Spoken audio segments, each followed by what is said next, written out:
Hello, my name is Ginger Butler. I'm a student at Cal Baptist University, and I will be presenting to you a PowerPoint on in-service teacher development, or American teachers being prepared to teach in a global economy.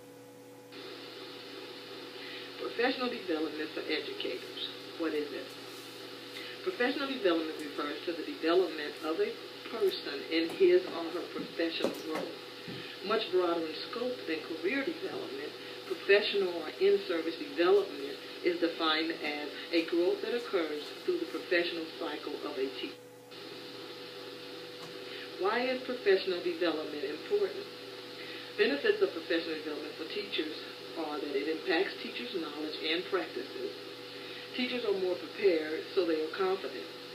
Confident teachers give better service to their students. It creates a more relaxed teaching environment when teachers are prepared and confident. This benefits not only the teacher, but the students and the parents and families. Collaboration with other teachers builds creativity and helps with problem solving.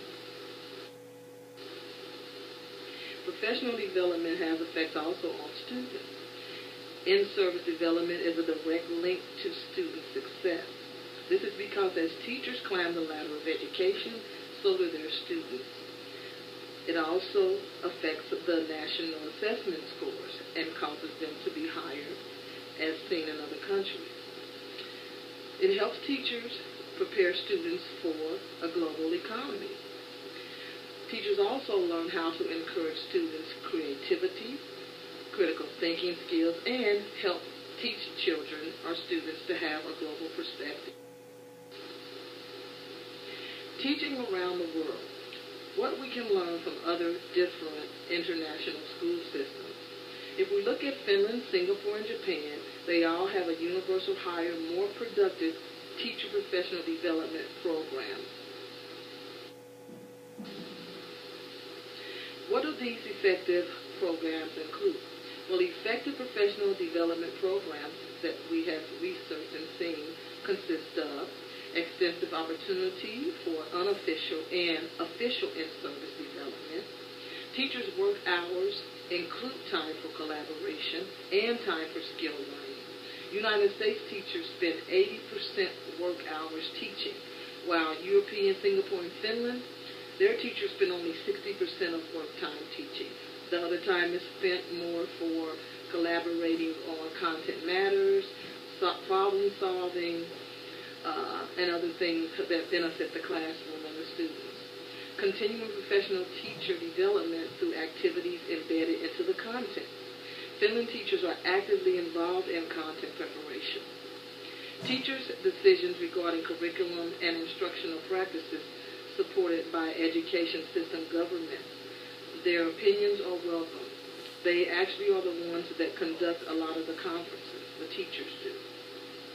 Teachers' initiation programs that consist of formal training for mentors and new teachers and time for mentoring new teachers. Technology is used as a teaching and learning tool. This is seen when Finland, Singapore, and China began this method of collaboration. The teachers and the students' achievements have soared. So much so that they have been in the media for a successful education system that has increased over the past decade. United States overcrowded workshop-structured training has to stop. Workshop conference or training sessions, not as a presenter, studies show that 90% of teachers are being encouraged or taught or advanced or developed through this kind of a process. Observational visit to other schools, which is collaboration.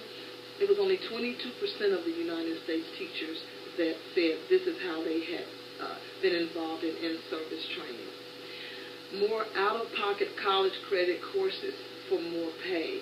A lot of them use that method for in-service development, and it showed 35% of teachers were receiving their in-service development in that process.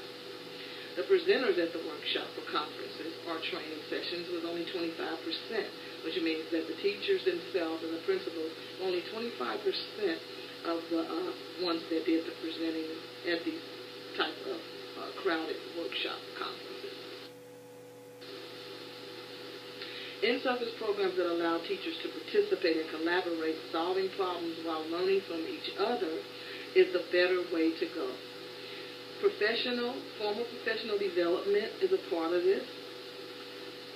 In training activities on content subjects they teach using technology for instruction is also one of the key factors to a successful in-service development program. This includes specific forms of induction support received, such as mentorship, seminars, reduced teaching loads. Induction programs also including forms of induction support received, such as mentorship, seminars, reduced teacher load in the first year of teaching. In countries that practice these professional development strategies, the PISA pros and TIM scores are highest. The chart here shows that in 2006 on the PISA Mathematics and Science, Finland, as we mentioned earlier, as one of the countries that use a more of a teacher-involved type of in-service program development, is at the very top of the ranking of high quality in mathematics and very close to the top second in science. And as you can look down and you can see the United States is 25th in mathematics in 2006 and 24th in the United States in science. The United States has had reform acts to try to revise some of the problems that the United States school system has been dealing with regarding in-service development, which is the America's School Act of 1994, the No Child Left Behind Act of 2001, and the Common Core State Standards of 2008. These have resulted in some improvements. Teachers have more autonomy and authority now in the classrooms and in their schools. Teachers' voices are being heard more in regards to curriculum and assessment. But it's not quite enough, because when you look at the 2012 PISA scores for United States in reading, the United States were pretty close, not so low, but still not equal to Finland and China. And then when you look at us in mathematics, we're quite a bit lower than China, Singapore, and Finland. Same thing for science. The United States is below when it comes to these neighboring countries that are scoring so high and that have such better in-service development programs.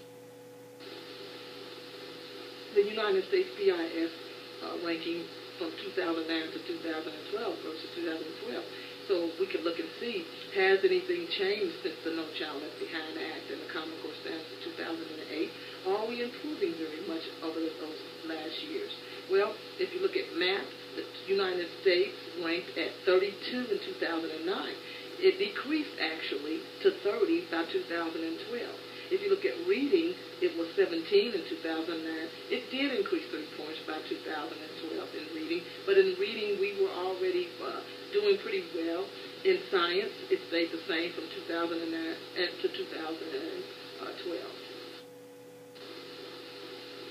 The PISA scores for 2009, the United States was then very, very far below in science and math.